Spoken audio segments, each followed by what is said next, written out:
Apstājamies pa vidu.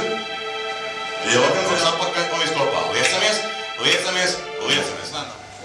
Pagājušajā sezonā es biju sadalījis plecu un uztaisīju plecu operāciju. Un pēc tam rehabilitācijas nolūkos sāku apmeklēt jogu un principā mēneša laikā nokļuvu apakaļ sacensību apritē, kaut gan tās ārstu prognozes bija daudz drūmākas.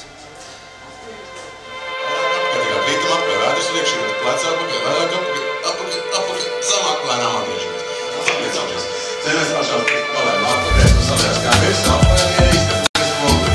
Rodas augšā, skatāmies pogurī, zamāk, atpakaļ, lieliski, zamāk, ielīd, mugura, apakaļ, apakaļ, zamāk, un liecamies priekš un spēram, kreisais plecs priekšā, labais saiz, priekšā un spēram, rosākais plecs priekšā.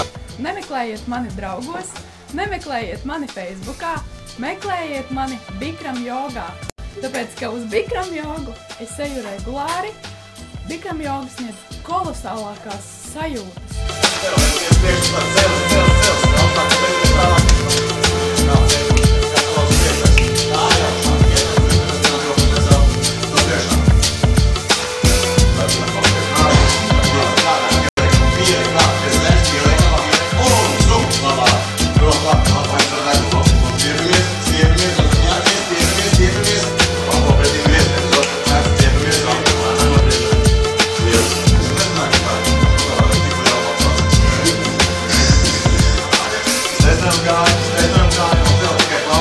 Bikram jogu es apmeklēju jau nedaudz vairāk par gadu.